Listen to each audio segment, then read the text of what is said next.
আমার শাশুড়ি আমার ৬ বছরের মেয়েটাকে ৩টা ঘুমের ওষুধ খাইয়ে ঘুম পাড়িয়ে রেখেছে। আমি আর আমার স্বামী যখন ডাক্তারের কাছ থেকে ১২ ঘন্টা পর ফিরে এসে শাশুড়ি আম্মাকে বললাম, আম্মা মীরা কখন ঘুমিয়েছে? আমার শাশুড়ি মা নির্লিপ্ত গলায় বলল, সারাদিন কান্নাকাটি করে মাথা ধরাই দিছিল, তাই একটু আগে আমার ঘুমের ওষুধ ৩টা খাইয়ে দিছি, যেন চুপচাপ ঘুমায়। আমি আমার স্বামীকে চিৎকার দিয়ে অ্যাম্বুলেন্স ডাকতে বললাম। আমার বুকের ভেতরটা যেন মুহূর্তেই বরফ হয়ে গেল।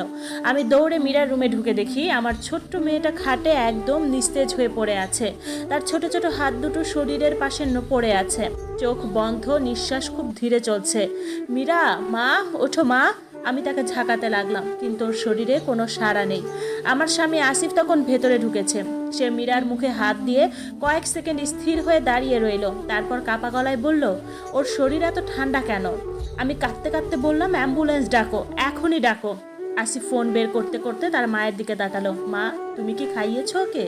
শাশুড়ি আমার ড্রয়িং রুমে দাঁড়িয়ে ঠান্ডা গলায় বলল, আমার ঘুমের ওষুধ ৩টা খাইছে, এতে এমন কি হয়েছে? আমি যেন নিজের কানকে বিশ্বাস করতে পারছিলাম না। ৩টা! আমি চিৎকার করে উঠলাম। একটা ৬ বছরের বাচ্চাকে ৩টা ঘুমের ওষুধ খাইয়েছেন।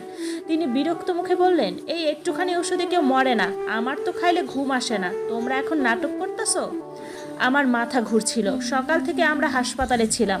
আসিফের ছোট চাচাতো ভাইয়ের অ্যাক্সিডেন্ট হয়েছিল, তাই তাড়াহুড়ো করে যেতে হয়েছিল। মীরাকে রেখে গিয়েছিলাম কারণ শাশুড়ি আম্মা নিজেই বলেছিলেন নাতনিকে আমি দেখে রাখবো।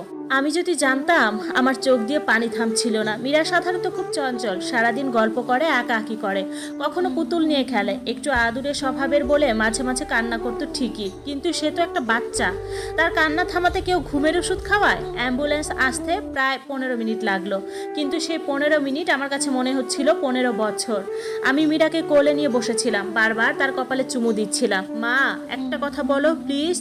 আসিফ আমার পাশে বসেছিল, কিন্তু তার মুখ পুরো ফ্যাকাশে। সে জীবনে প্রথমবার তার মায়ের দিকে এমন চোখে তাকাচ্ছিল যেন সামনে অপরিচিত কাউকে দেখছেন। অ্যাম্বুলেন্স আসার পর প্যারামেডিকরা দ্রুত মীরাকে স্ট্রেচারে তুলল। একজন জিজ্ঞেস করলো, কতগুলো ট্যাবলেট খেয়েছে? আমি কাঁদতে কাঁদতে বললাম, 3টা, সম্ভবত ঘুমের ওষুধ। লোকটার মুখ সঙ্গে সঙ্গে বদলে গেল। বাচ্চার বয়স কত? 6। সে আর কিছু না বলে দ্রুত অক্সিজেন লাগাতে লাগলো। আমার বুক কেঁপে উঠলো। অ্যাম্বুলেন্সের ভেতরে শুধু মেশিনের শব্দ হচ্ছিল। আমি মীরার ছোট্ট হাত ধরে বসেছিলাম, হাতটা একদম নিস্তেজ। আসিফ বারবার ফোনে কারোর সাথে কথা বলছিল, হয়তো হাসপাতালের ব্যবস্থা করছিল, কিন্তু আমি বুঝতে পারছিলাম সে নিজেও ভেঙে পড়েছে। হাসপাতালে পৌঁছানোর পর ডাক্তাররা দ্রুত মীরাকে ভেতরে নিয়ে গেল। আমাদের বাইরে দাঁড়িয়ে থাকতে বলল। আমি দেওয়ালের পাশে বসে পড়লাম। আমার পুরো শরীর কাঁপছিল। হঠাৎ আসিফ ধীরে ধীরে বলল, তুমি জানো মা আগে কখনো এমন করে নাই? আমি মাথা তুলে তার দিকে তাকালাম। তুমি কি এখনো তাকে ডিফেন্ড করতেছো? সে চুপ হয়ে গেল। আমি দাঁতে দাঁত চেপে বললাম, একটা বাচ্চাকে ঘুমের ওষুধ খাওয়ানো অপরাধ, তুমি বুঝতেছো? আসিফ মাথা নিচু করে বলল, আমি বুঝতেছি।